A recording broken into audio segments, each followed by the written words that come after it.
सपने में क्या देखना, शुभ या अशुभ? सपने में सांप दिखाई देना यानी धन का लाभ। सपने में नदी का देखना यानी सौभाग्य में वृद्धि। सपने में नाच गाना दिखना यानी अशुभ समाचार मिलना। सपने में नील गाय देखना यानी भौतिक सुखों की। जो औरत सावन में हरी चूड़ी पहनती है उसकी यह 3 चीज हमेशा के लिए बढ़ जाती है। दोस्तों, सावन में हरे रंग का बहुत महत्व होता है। सुहागन औरत को सावन में हरी चूड़ी पहनना बहुत लाभकारी और शुभ माना जाता है। यह उसके सुहाग के मायने से भी महत्वपूर्ण है। ऐसी औरत के घर में खुशहाली बढ़ती है। ऐसी औरत को पति का भरपूर प्रेम मिलता है। ऐसी औरत के परिवार में एकता बढ़ती है और उस औरत का मान सम्मान भी बढ़ता है। उसके जीवन में हरियाली आती है। ज्यादा पूजा पाठ करने वाला व्यक्ति परेशान क्यों रहता है? आइए जानते हैं। अधिक पूजा पाठ करने वाला व्यक्ति इसलिए परेशान रहता है क्योंकि ईश्वर उसी की परीक्षा लेते हैं जिससे वो सबसे अधिक प्रेम करता है। भगवान उसे हर कठिनाइयों से मुक्त करना चाहते हैं ताकि उसे जीवन में कभी किसी प्रकार की सड़क पे पड़े नोट और सिक्के मिले तो ये 3 गलतियां भूल के भी मत करना, नहीं तो लेने के देने पड़ सकते हैं। आगे जानने से पहले अगर आप भी देवी लक्ष्मी को घर में बुलाना चाहते हो तो वीडियो को लाइक करके कमेंट में हर हर महादेव जरूर लिखें। नंबर 3, शनिवार सोमवार के दिन मिले पैसे को बहुत ही शुभ माना गया है, इसलिए इस दिन मिले पैसों व सिक्कों से तुरंत कुछ भी ना खरीदें। नंबर 2, शनिवार सोमवार के दिन मिला पैसा आपकी उन्नति व तरक्की के संकेत हैं, इसलिए इन पैसों को भूलकर भी किसी को दान में देने से बचना चाहिए। नंबर 1, इन पैसों को कभी भी किसी फालतू के कामों में इस्तेमाल करने से बचना चाहिए और हमेशा इस पैसे को किसी न किसी अच्छे महत्वपूर्ण कामों। जब बाप मरता है ना तो ताऊ चाचा मामा मौसा बुआ सब मर जाते हैं, और जब मां मरती है तो चाची मामी मौसी सब साथ ही मर जाती हैं। मां बाप के जाने के बाद कोई किसी का नहीं होता, और जब मां बाप दोनों नहीं रहते ना तो भाई बहन भी धीरे धीरे पराये हो जाते हैं। जिस भाई ने साथ में गली में खेला था वो अब मिलने से पहले सोचना शुरू कर देता है। जिस बहन की शादी में सब कुछ लुटा दिया था वो अब फोन करने से भी कतराती है। और बच्चे जिन्हें प्यार से बड़ा किया, कभी गोदी में झुलाया, कभी भूखा रहकर खिलाया, वो कहते हैं हमारी भी जिंदगी है, हमें भी अपनी दुनिया नहीं होती है ना। जो रिश्ता निभाती हैं उनकी 3 निशानियां अवश्य होती हैं, आप भी जान लीजिए। पहली निशानी यह होती है कि जो साथ निभाने वाली पत्नी होती है वो कभी भी अपने पति को नीचा नहीं दिखाती, चाहे वो पैसा कमाता हो या ना कमाता हो। दूसरा, कभी भी अपने मायके में अपने पति की बुराई नहीं करती, चाहे वो पैसा देता हो या भले ही उससे रुष्ट हो जाता हो या कुछ ऊंचा नीचा बोल भी देता हो ना, तब भी अगर मायके से फोन आता है, हाँ मां सब बढ़िया है, बहुत अच्छे हैं ये। तीसरा, अगर कभी पति मुसीबत में पड़ जाए तो पत्नी उसका साथ छोड़ने के बजाय जो अच्छी पत्नी होगी वो उसका साथ देगी। अगर आपकी पत्नी के अंदर ऐसा गुण है और अगर 5 राशि के जातक अधिक उम्र के होते हैं, यानी उनकी उम्र लंबी होती है। चलिए आपको बताते हैं कौन सी शुभ राशि है। इससे पहले भगवान भोलेनाथ के चरणों में जो कोई भाई।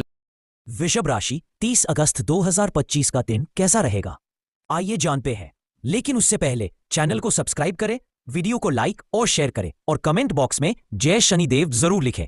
आज का दिन वृषभ राशि वालों के लिए विशेष रहने वाला है। सुबह से ही आपके मन में उत्साह और आत्मविश्वास बना रहेगा।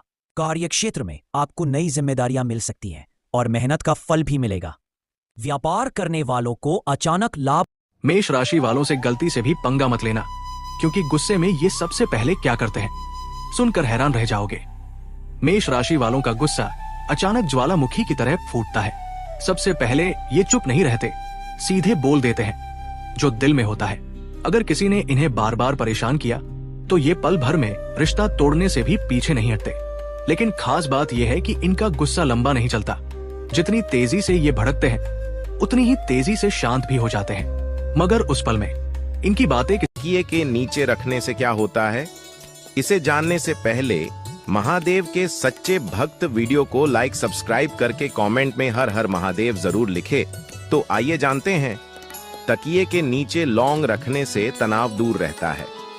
खासकर उन लोगों को तकिए के नीचे लौंग रखना चाहिए जिन्हें छोटी छोटी बातों के लिए स्ट्रेस हो जाता है और सभी दोष को दूर कर। तुम्हें लगता है कि बस संघर्ष, काम और थकान ही जीवन है, लेकिन सच्चाई इससे कहीं बड़ी है।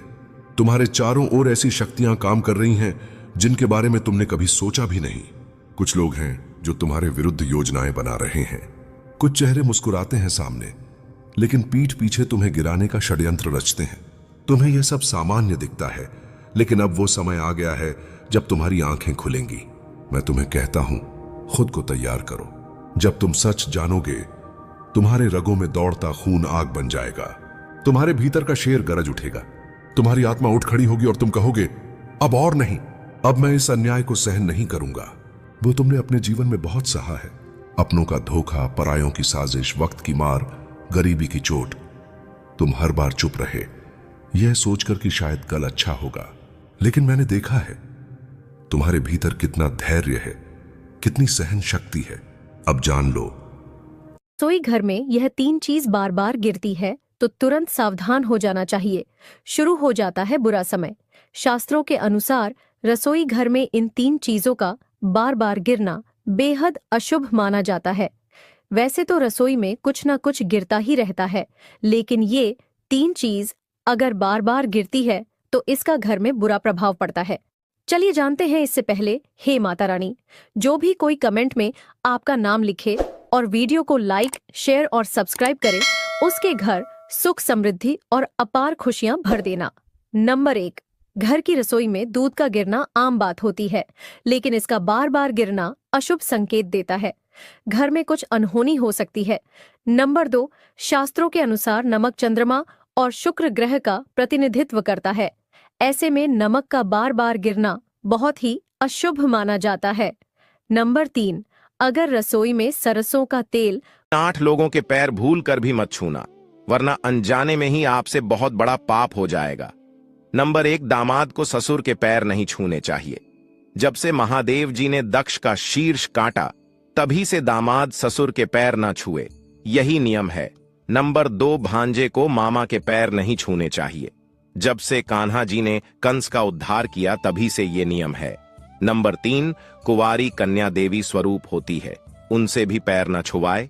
नंबर 4, सन्यासी को कभी भी अपने गुरु के अलावा किसी और के पैर नहीं छूने चाहिए। नंबर 5, लेटे हुए व्यक्ति के पैर तो कभी ना छुए, लेटी अवस्था में तो हमेशा मृत व्यक्ति के पैर छुए जाते हैं। नंबर 6, मंदिर के भीतर पुजारी के पैर छूकर उनकी तुलना भगवान से कदापि न करे। नंबर 7, अशुद्ध या सोच स्थिति में किसी के भी पैर ना छुए। नंबर 8, भजन कर